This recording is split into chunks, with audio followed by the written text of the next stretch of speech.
You're listening to Her Space, an Architect My Business mini show highlighting women architects, designers, and allies who have paved the way for women to lead and own their space in architecture, engineering, and construction. Formerly known as the Architect My Life podcast, this show will continue to feature inspiring conversations, stories, and experiences of women in the built environment, empowering you to realize your full potential. Join me as I chat with remarkable women in the field and prove that in the world of architecture and design, every place has a space for her. Let's get started.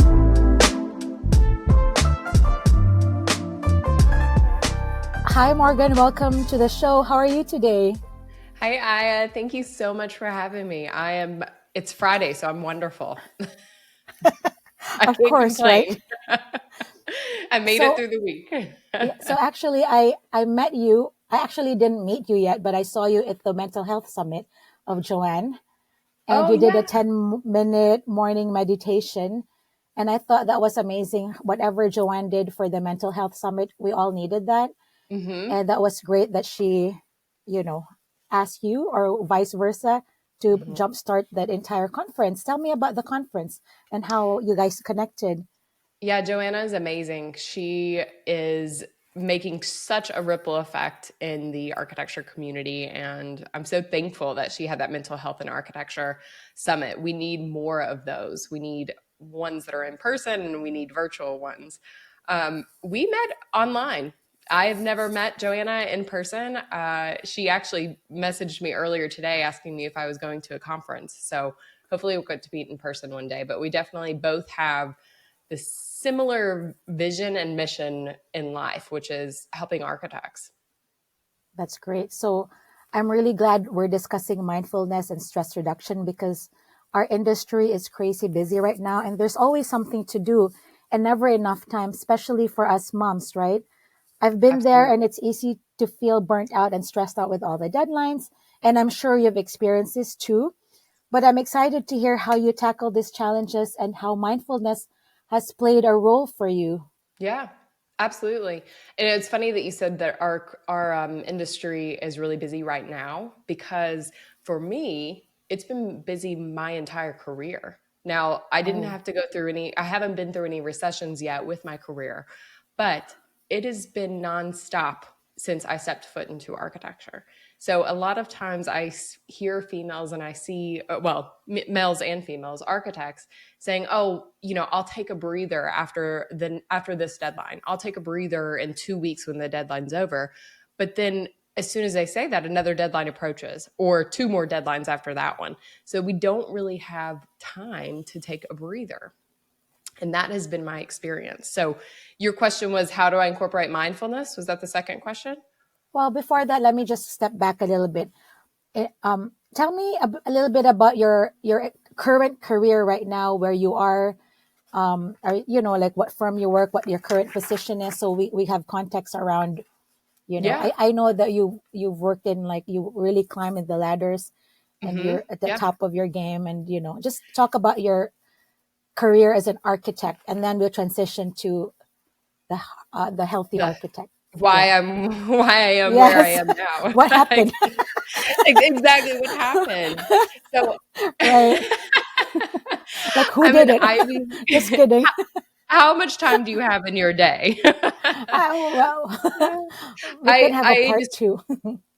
part two, exactly. I describe myself as I was an Ivy League graduate, type A personality. I climbed the corporate ladder as quickly as possible. I had to be the youngest female in any position that I was in. I had to be the best, or at least feel like I was the best. I had to have my professors, and once I got into the career, my principals' praises. I was a people pleaser.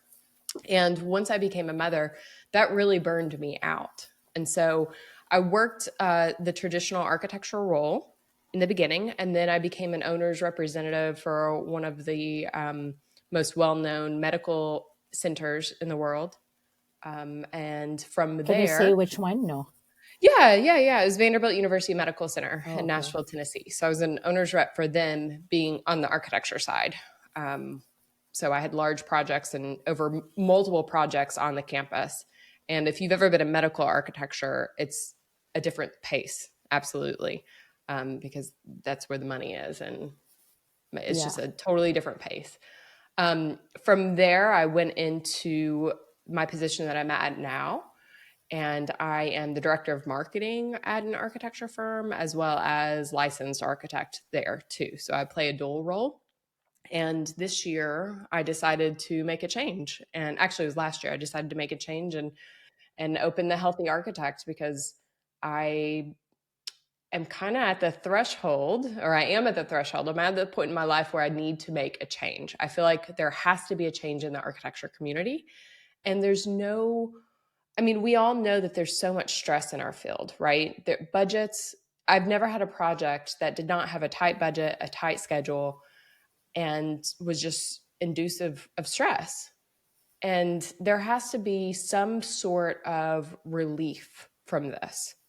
And so the Healthy Architect is the organization that I founded last year, and it has created and it's launching. I'm reaching more individuals now, which is great. But what it does is I coach one-on-one with architects or soon-to-be architects, helping them navigate stresses in the corporate world. So that might be, okay, I deserve a raise, I need a raise, and I'm not getting a raise. How do I figure out how to get that raise? Or it might be, I'm working endless hours and I'm getting nowhere. I don't have fulfillment in my career anymore, and I'm stressed out and I'm burning my candle at all ends. Or it might be working with full architecture firms and actually doing stress management workshops, and workshops at chapters, with chapters as well. So it seems also like you're an executive coach teaching people how to get, raises. Is that, I mean, the first two answers that you gave, like helping them get raises and be seen in their careers, is that part of mindfulness or just like, mental, building your confidence? Because I want to know the relationship between asking for the raise and the mindfulness part. How do you merge those two together? Yeah, that's a great question. Well, before I started mindfulness, I didn't have the confidence. I knew that I deserved a raise, but I didn't have the confidence to ask for one, for example. And mindfulness is being in the present, right? So many times in our lives, whether it's career based or personal, we are always living in the future or the past. So we have anxiety about, what conversation I had with my coworker yesterday. That was an uncomfortable conversation. That's a reoccurring thought in my head. Or maybe I have stresses about a future deadline that I don't know if I'm going to make because I've got too much workload. So mindfulness is really practicing living in the present moment and understanding what our values and what we bring to the table in the present moment. And by allowing yourself to live in the present moment and be more mindful about your actions, there's data that shows that you actually have clearer thoughts, you have better executive decision making, you are happier and healthier individual with less stress. That's great. So, could you describe briefly what stress looks like and how it manifests in different architects? I'm sure you've seen people with different stress levels and how it affects their health, mental well being, and how can you spot out architect who's stressed? Yeah. Well, look at any architect and you'll see a stressed architect. No. Yeah. So there is good stress. So good stress is excitement, right? So good stress is, I'm going to go get this job. I'm going to win this job. I'm going to win this interview. I'm going to win this proposal. This is the job for me. I'm excited. Let's run. We can do this, right? That is good stress. Bad stress is when that's prolonged, when stress is never ending. It doesn't have a stopping point. So when you have prolonged stress, it not only hurts you mentally, but also physically. So mentally, you can have reoccurring thoughts over and over and over, and it's hard to break that cycle. Or you can have imposter syndrome if you have stress. You could say, tell yourself, well, I can't do that. I can't get that raise. I'm not good enough, right? Physically, your blood pressure is going to increase. You are going to start breathing quicker. It's going to impact your sleep. You're not going to sleep well at night if you're stressed. It actually, when you stress, your body shuts down not all of your organs, but shuts down some of your systems. So your digestive system starts shutting down whenever you stress more. I went on a 6-week meditation kick. And during that meditation kick, I actually lost weight because my digestive system started working again, functioning like it should have. Your reproductive system actually begins to shut down when you stress. So how do you see a person or an architect that's stressed? Well, they're sitting at their desk 24/7. They're not talking to anybody. They're stressed out. They're not going outside on walks. They're not drinking water. They're just chugging coffee. They're isolating themselves. They've got bags underneath their eyes. They don't have hobbies. Those are the signs that I see most. They just aren't happy, healthy human beings. I like that about not having hobbies, because that's a sign of someone who's just super stressed and have nothing else except for work. But stress is also good. My dad told me it's good to have a little stress, but not a lot, because good stress kind of motivates you to do the things, kind of like to push you, right? But as Yeah. women, like I completely understand where you're coming from. I also went to an Ivy League school, and we always want to be the best and the youngest and da da da, and we put a lot of pressure on ourselves. How did you manage to step back a little and take care of you? And what did you do for you that made you an expert to open, like to start helping other people? That's so funny. I would probably, if I was not a mother, if I chose not to become a mother, I probably would still be in that place of stress and just being an unhealthy person, an unhealthy individual with no hobbies, and it would probably shorten my life. But because I became a mother, I have 2 beautiful little girls, Lily and Violet, and they are the reason that I had to make a change.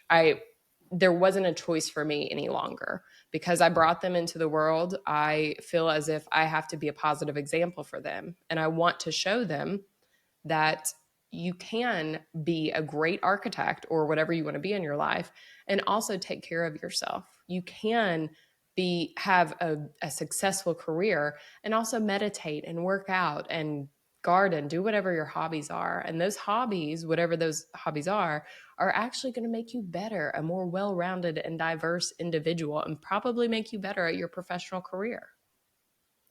At how old were the kids when you decided to make the shift? Just as Well, out of curiosity, because people probably just want to do everything and then they burn out, get sick, and then leave the profession altogether. right, So, exactly. And yeah. that's a good one. I want to talk about this. But my kid, Lily, is 3 right now, and Violet is 1.5. So I started this journey when I was pregnant with Lily, so probably about 4 years ago-ish, but I didn't know exactly how I was going to make an impact on the world until last year when I founded The Healthy Architect. So, yeah. Go Yeah, ahead. what was the other thing I was going to come back to? People burning out and Burn. leaving the field. I want to talk about that for a moment because I Sure. truly, sincerely believe that architecture is so much better with females in this career and with moms in this career. And I could go on and on about why, but that's exactly why I'm here and doing what I'm doing, is because I want females to stay in architecture. Because when they stay in architecture and they're not burnt out, they are making a difference in this world. That's so true. I completely agree. I mean, in general, not just in architecture, but in politics, in healthcare. I mean, I'm biased because I have the Architect My Life podcast, but we gave birth to our kids, right? I mean, we have a lot of tolerance for multitasking, pain, suffering, Mm-hmm. Yeah. right? But not that we Yep. have to do that, but we're very resilient, I suppose is the word, right? We can bounce back easily. Mm-hmm. I mean, that's my experience with working with women, We because we we have have, yeah. we have to. We don't have a choice, right? We have to bounce back because we have children that are looking up to us, children that we're examples for, right? And I think female architects in general and I've heard this from other male architects and owners of firms, they are the most, I don't have data on this, I should probably get data on this, but they are the most efficient because they have to come in, they have to get their work done because they have other obligations. That's true. So I actually have a similar experience. I started MGS Global and I landed a huge client. Like Michael Kors became my second client.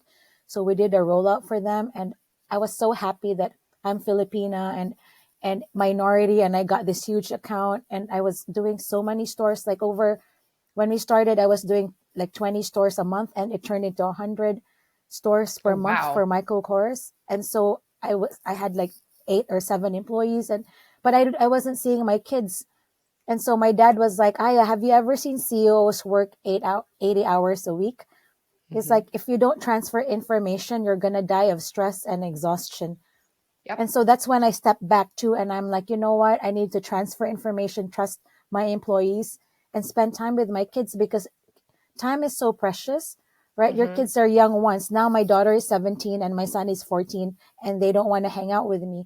So it's something that women should realize, right? Like time is so precious. And now if you Mm-hmm. have mindfulness practice right now, it's really better for you. And the hobbies, it makes you a more whole human being and a better human being. Mm-hmm. Yeah. And mindfulness has absolutely changed my life. I am present, right? So when I am with my children, I'm not stressing about work because I have trained my brain. So it takes about 6 to 8 weeks to rewire your brain. And I've Can you talk trained my about that? brain. The 6 weeks of your meditation and training your brain. Yeah. Yeah, absolutely. It's so interesting, and I could totally nerd out about it. We need a Yes, part yes, two about please. that. But people when people ask me, they come to me and they're like, "How do I work with you?" I'm like, "Yeah, you could do one meditation with me, right? But there's data on this as well. It takes 6 to 8 weeks to rewire your brain. So it's Okay. just like, or it's very similar to going to the gym. You can't go to the gym once and think, oh, I'm going to get buff. Like my life is great. I'm healthy, et cetera, et cetera.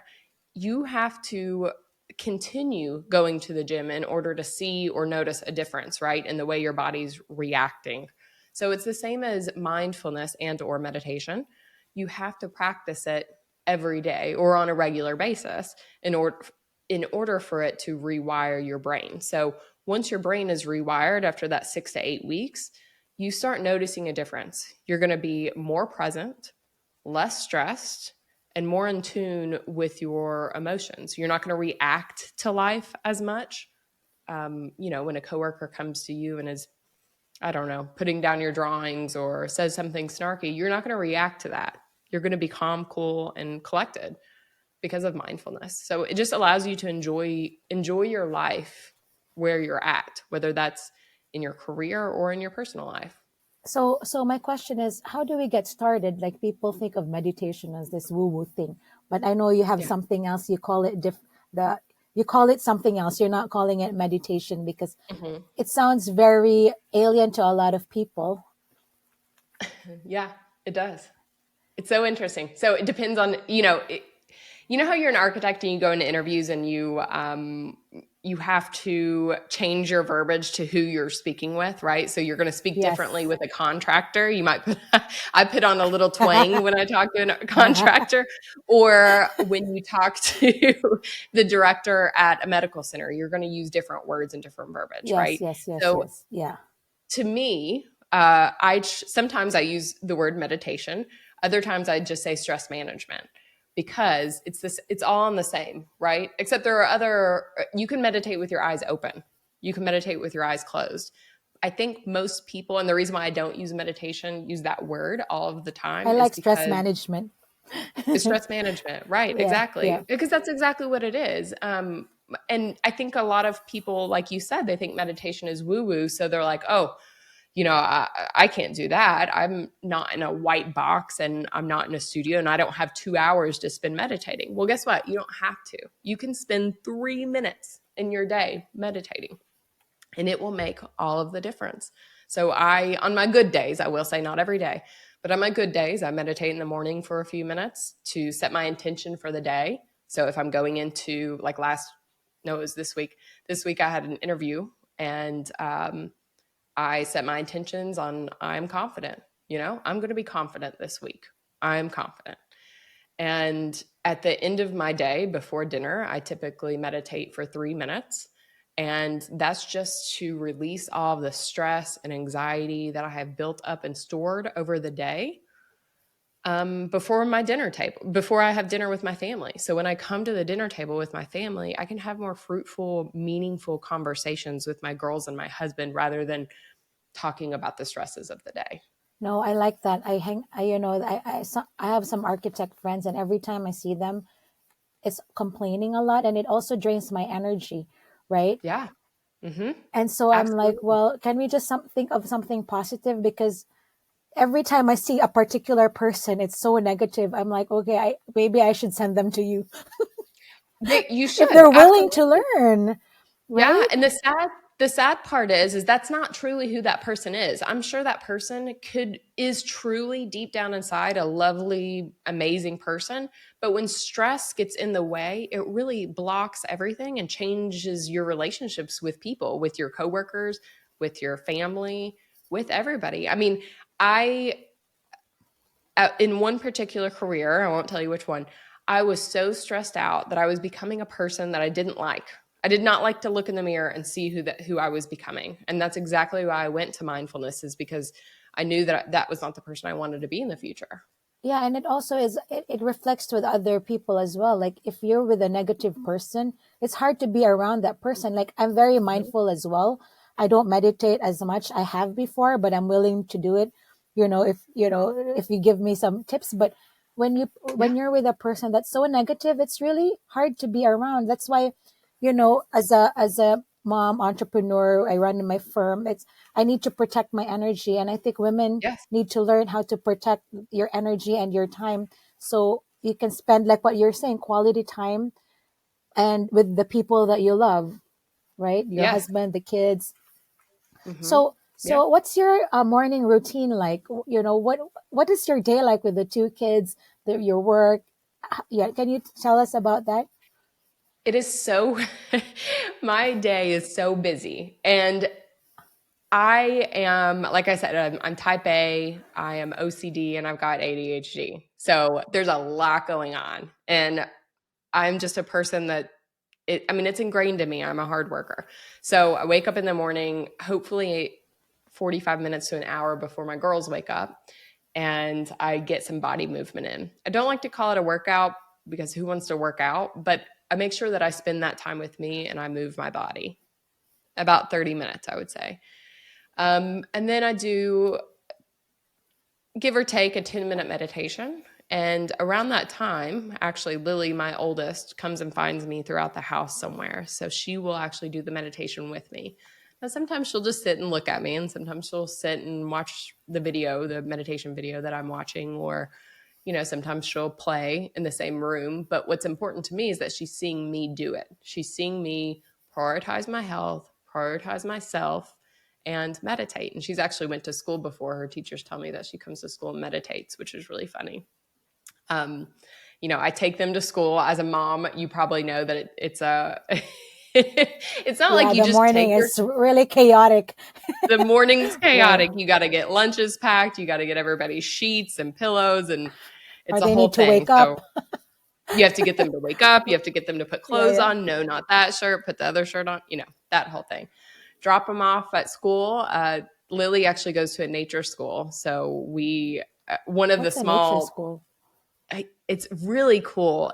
So she's at her school. She has llamas, alpacas, bunnies, cats, like all these different animals, which is actually very therapeutic. So I use that as a little nugget of my mindfulness. Like I go in and I pet the animals with her in the morning, which is really cool. So after I drop them off, I come home and start work. But here's how I incorporate mindfulness throughout my day.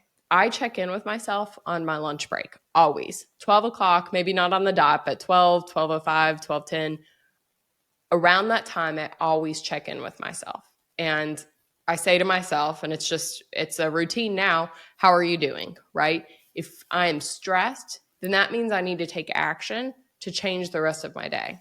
If I'm doing pretty good, then I just say, keep going. But I check in with myself. Have I drank enough water? Am I in a good mood? Have I moved my body since sitting down at 8 a.m., at a desk? So So what happens if you're not in a good mood, and like what are like if your morning is already very rough? What happens at the midday? Do you meditate, or yeah, how do you that's a change great that? question. Yeah, that's a great question. It really depends. The first thing I always do is go get outside and go on a walk. It can be a 5-minute walk, 10-minute walk. It doesn't matter, but that shifts my mindset, right? I stay outside just for a little bit. Even if it's really cold outside, I still get outside. And that really seems to shift my mindset. Another thing I tell my clients to do is go somewhere that makes you happy. So that could be a coffee shop that you really love, or it could be in your living room that has a lot of plants around it, or it could be your favorite art store. If maybe your favorite art store is down the street from your office, just go there for a few minutes. Get some excitement, get something that makes you happy in your life and bring it into your life. It doesn't have to be a full 30 minutes. It doesn't have to be scheduled. It just can be a little nugget of joy. Another thing that's pretty easy for me to do if I start having reoccurring thoughts and I'm getting very anxious, I can tell that I've got a never-ending to-do list in my head, is I will get a pen and a piece of paper. If I'm in my car, I'll just get a receipt from between the seats and I'll just start writing. It doesn't have to be complete sentences. I don't even have to think about it. I just need to get whatever's in my head onto paper. And that seems to relieve a lot of those reoccurring thoughts. Or I might meditate for a few minutes. I like what you said about going to, you don't need expensive vacations to treat yourself. You can either go to a spa or like get your nails done or a pedicure, or just I do that too. I go to, because my office is in the Philippines. So I Yeah. travel quite a bit, but when I'm here, I work at home. But sometimes when I'm stressed, I just go to Heartwood Cafe and have a matcha. And it Yeah. smells good, and they're baked goods. It makes me happy to be there. And, it's like 5 minutes away, and like I spend like $7 for whatever. It's not a big. I'm not going to a fancy spa and getting a $200 massage, and that makes me so happy. So for moms, Mm-hmm. especially with young kids, right? I know it's hard for you to just leave your 2, 3 kids with a husband, but 20 minutes is good enough, because a lot of moms tend to want to take care of everything, and this, the traditional moms don't leave their kids or their husbands for too long. Do you agree? Like, 5, 10, 20, an hour a week at a cafe. That's good. That's good. Oh, it's So amazing. yeah. Yes. An hour a week is amazing. Or just take 5 minutes. Just Yes, take yes. 5 minutes, right? Yeah. Go in your bedroom. If your kids are downstairs with your husband, go in your bedroom, lay in your bed and meditate. Calm your thoughts. And so a lot of moms and female architects tell me, well, I can't meditate because I can't calm my thoughts. I have a million thoughts. I was going to ask that question. How? For Yes, you? please. Yeah. Because Well, I good. This try, is and my then I'm like, response. okay, I got to put the laundry away. I need to put the da da da. I need to Mhm. respond to this email, right? Yep. Yeah. So, Yes, yes. And yeah. then your Teams on your phone dings, and then your doorbell rings, and then somebody else comes to you and asks, there's so much going on in life. And this is what I say to people when they say, I have so many thoughts, I can't meditate. That's good. That means that you're alive if you have so many thoughts. That's what we want. So the average person has 60 to 80,000 thoughts a day. Imagine What? 60, 80,000 a day. Imagine what an architect has, how many an architect has. Imagine if you're a mother and an architect, how many thoughts you have. Probably a lot more than that. So here is my tactic in meditation is you always accept your thoughts, you observe them, you don't interact with them, right? You don't say, well, okay, I got to do the to-do list. First, I need to go get coffee, and then I have to find my credit card. Don't interact with them. Observe them like you're a third party. Don't react. Set them on a cloud somewhere and allow the cloud to drift off. And again, like I said, if you do that, if you continue doing that, just being a third party to your thoughts, after 6 to 8 weeks, it's going to be a lot easier. It's going to come natural. You won't have to think about it anymore. I can 100% tell. My husband can tell. People around me can tell when I skip a meditation, a 3-minute meditation. If I don't Why? meditate one day, I'm telling you, my whole day is off. I Oh my am God. easier to get cranky. I start, not exploding with my kids, but I'm less patient with them for sure. It's a night and day. I'll never go back to not meditating and not being mindful. So, what apps do you use for meditation? A lot of people, is it good to have guided meditation with people talking to you or Yes. just music or no? Yeah, what is, for somebody who's done zero meditation, where can they start? Well, Like, start at thehealthyarchitect.org. yes, of course. Of course, start with booking a private appointment with me. But in all honesty, I use the Unplug app. I think Yeah. there's a 30-day trial on it. And then there's also another app called Insight Insight Timer. Timer. Yes, Yeah. Insight I Timer. use Insight Timer. Yeah, I, I, I've used it, but not as much. But I would definitely recommend when you're starting out to start out with guided meditations. And when yeah. people actually begin meditating with me, I like to keep their mind a little bit more active. So less quiet time within your Yeah. meditations. Yeah. Because if not, they're like, okay, what do I do now? And then after we meditate for 6 to 8 weeks or provide mindfulness for 6 to 8 weeks, there's more space in there. I allow you more space to control your thoughts and more Yeah. time and silence in those meditations. Another thing that I really hone in on is I individualize the meditations per my client. So maybe a client is at a point in their career where they want to prepare their body to become a mother and they don't know how. Well, I will craft a series of meditations for that individual to prepare their body for motherhood, get all the stress and the cortisol and anxiety out of it, and really prepare themselves. Or maybe they are getting ready to take an ARE exam that they've failed 5 times, and they need that confidence boost. They need to visualize themselves walking into the exam room and passing that test, right? And so that's what my meditation does, is it's crafted for your unique personality and needs. I love that. I'm at 48, like I said, and it's perimenopause, and it's like your body just goes through. I mean, I last year I just gained like 20 pounds out of the blue. I'm losing it now, but I like what you said about meditation and weight loss.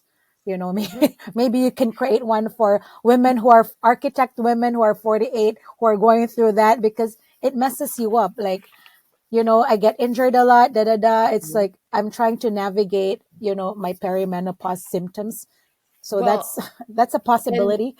yeah, and I'm noticing as I age, and especially because I think it's because I'm a mother as well, but also aging, my body is constantly changing. My needs to my body are constantly changing, right? So sometimes Yeah. I'll go through months, periods where I need to meditate more and walk less, in my opinion. And then sometimes I'll go through weeks, periods where I need to walk more and meditate a little bit less in order to feel good. But that's exactly what the healthy architect does, is figures out exactly what you need as an architect to be the happiest and healthiest self. That's amazing. I have a funny story about guided meditation. I moved to my new house and I was so stressed, like extreme. I haven't slept because, moving is one of the most stressful times. So I Yeah. hid in the closet. Really, I told my kids, I'm going to hide in the closet. It's dark. I need to sleep because I didn't sleep for 2.5 days, organizing the move. And then Yeah. I turned on the guided meditation and my kids heard it was a guy talking, like, one of the, whatever. And my kids are like, Mom, what are you doing? I said, I need guided meditation because I'm so stressed and I need to calm. He's like, I need guided meditation to sleep. You know what? My daughter said, just talk to dad and you'll fall asleep. It's like, he's like, why do you need an app? You can talk to dad for that. And I'm like, oh no. Because she's like, like my husband has a very monotonous, like, we're opposite. He's very, anyway, he's like, you don't need an app. You can Monotone. just talk to dad. Oh my gosh, that's so funny. So now this is my favorite topic, entrepreneurship. Hmm. So okay, I'm an entrepreneur. I'm a creative entrepreneur, and I think my DNA is really an entrepreneur. I've started several businesses. I have a food business, and anyway, it's crazy. But how did you launch your business? You're a mother. You work full time.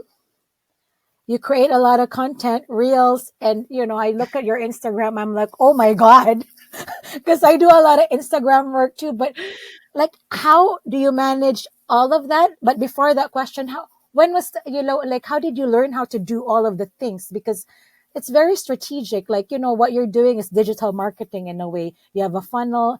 That's a whole different business model. So talk about your entrepreneurship journey, and then we'll talk about the healthy architect. Yeah, but the entrepreneurship, how did you figure all this out?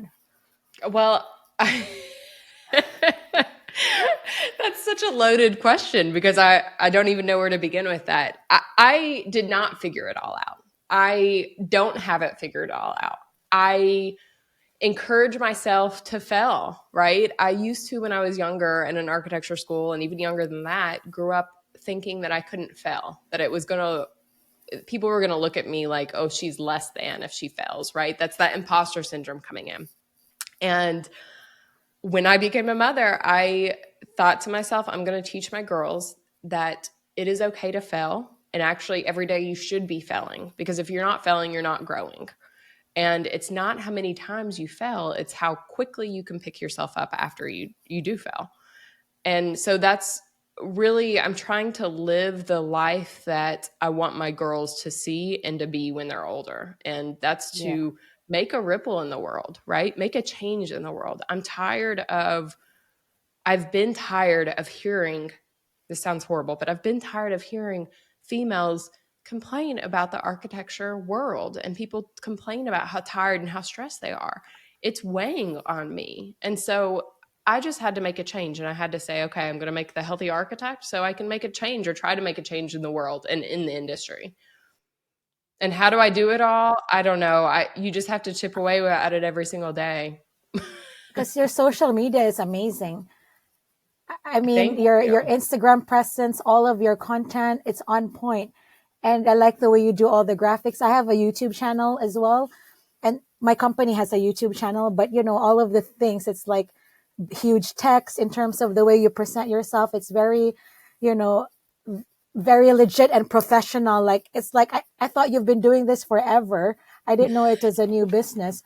I So, know it so feels I'm like on, I've been doing it forever. Well, to be honest with you, I have been doing it forever. I have had so many female architects friends that have came to me and said, I'm burned out. Like, I don't know yeah, if I can continue. And in my head, I was yeah, thinking, you have to continue because you are the change in this world. And so that's exactly yeah, why I did what I did and created the Healthy Architect, because there wasn't a choice, and we have to keep females in yeah. architecture.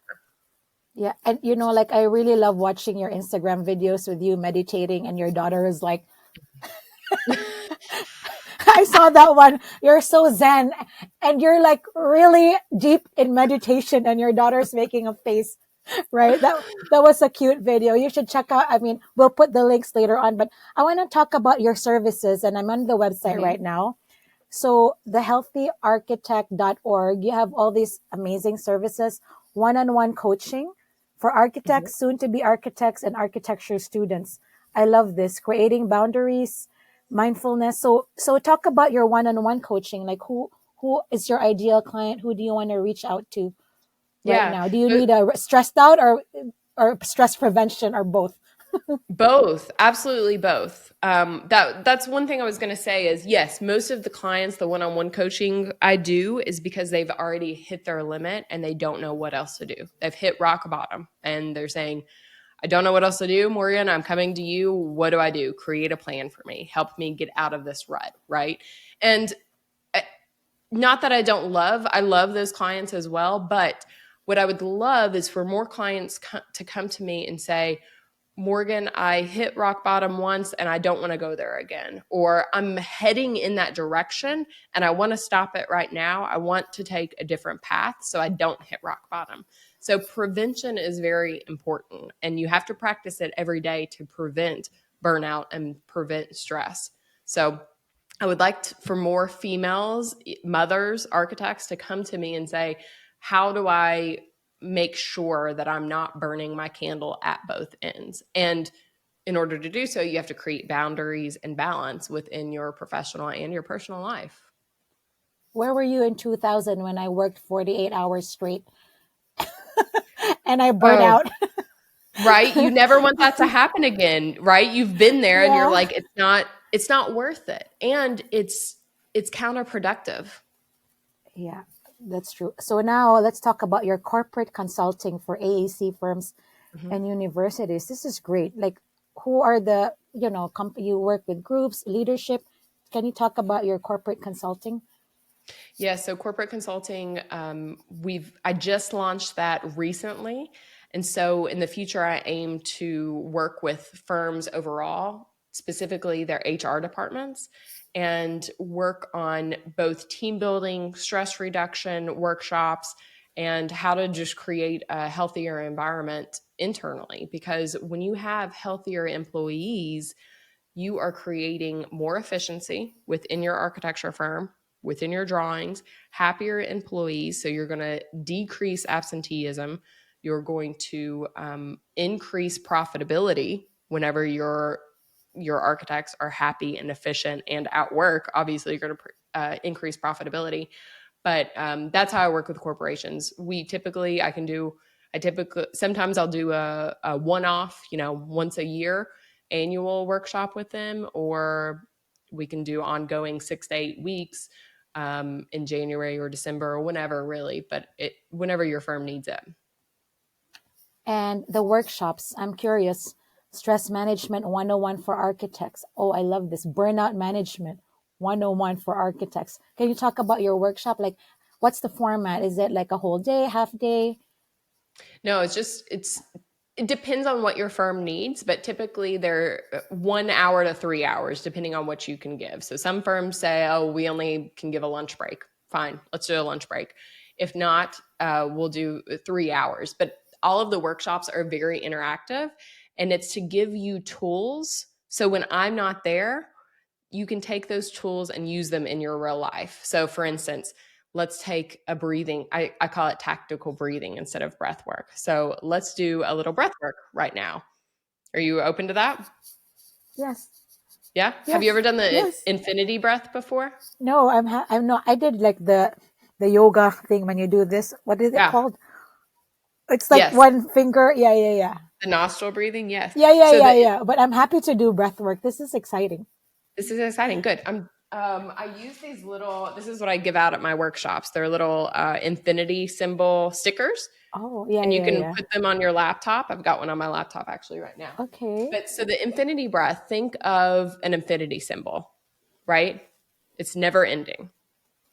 And so this is one of the harder breath works. But when you inhale and your exhale, you want them to bleed into one another and to be Ooh. never ending. So let's try it. Let's start with your inhale and let it bleed into your exhale. And then your exhale bleeds into your inhale. And your inhale bleeds into your exhale. Now, that point where your inhale and your exhale are meeting, see if you can elongate that point just one beat.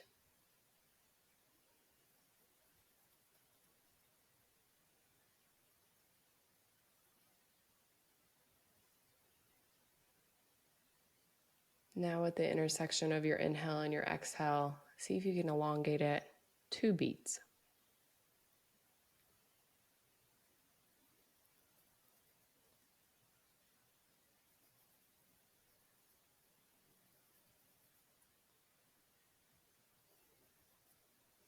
I feel so good. Like my breathing and my mind is just calm. Like I'm falling asleep right away. Does that Yeah, make sense? it does make sense. Your breath is the most portable stress reduction tool that you have. And here's another thing that people don't realize is you and I could have been in a meeting. We could have been in an interview. We could have been at an OAC meeting and been doing this breath work to calm our nervous system, and nobody would have known it. Right? Yeah. There's so many tools. I think a lot of people think, well, I don't want to meditate. People are going to judge me at work. Well, we have so many tools to incorporate into your everyday that nobody knows you're even doing it. And that has already calmed both of our nervous system. Our heart's probably slowed down just a little bit. Yes, it did. Mm-hmm. Yeah. So I started cold plunging, Morgan. Like I started cold plunging. I do like once a week because I live in Ohio. And the ladies, when I first started, they said, just breathe.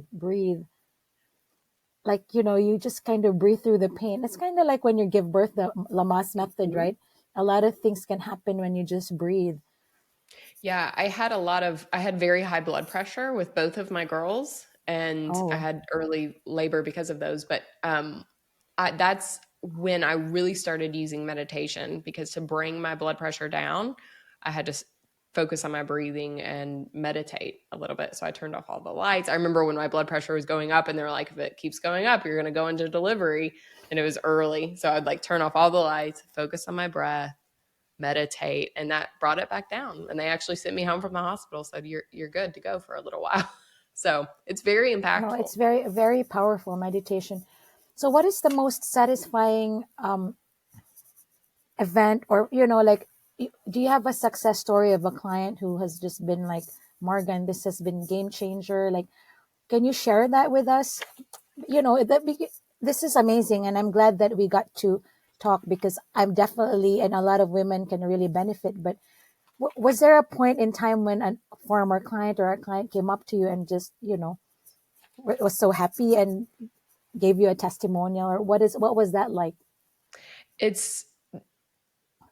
It reminds me why I'm doing what I'm doing. And that's to change the lives of female architects for the better. And yeah, I'm thinking back to this one client in particular. She was at the point of burnout. She deserved a raise. She deserved to be able to set boundaries with her boss, and she didn't have the voice to. She deserved so much more in life that she wasn't getting. And so after, I think with her, I had a 6-week session. And after her 6-week session, she came to me and said, Morgan, I'm going to stay in the profession. And this was life-changing for me. So just bringing awareness to what mindfulness is to females within the architecture community is why I do what I do, because it makes their lives more manageable. And it makes their professional and personal lives more manageable, and it makes their lives hopefully more fulfilling. That's very powerful, Morgan. And thanks so much for everything that you do for the profession. Hopefully more women architects will stay in the profession and continue to grow. Is there anything you would like to mention, share, or plug before we end our, talk? Yeah, just that I am interested in helping female architects all across the world. So go to my website, which is thehealthyarchitect.org. Book a free discovery call if you want to figure out how I can work with you or your firm, and that you are strong and we can do this. I love it. Thanks, Morgan, and thanks for joining me in the show. It's been a pleasure talking to you. Thank you so much, Aya, for having this platform for female architects. Bye. Have a good day. Thanks for listening to Her Space. If you want more, head over to architectmybusiness.com for more episodes, show notes, and links to everything mentioned in this episode. Don't forget to catch our second mini show, Ask Aya, every Friday, and our main show, Architect My Business, released every Monday. If you enjoyed our episodes and want to hear more, please leave us a rating and review on Apple Podcasts, Spotify, or wherever you listen to your podcasts. Until next time.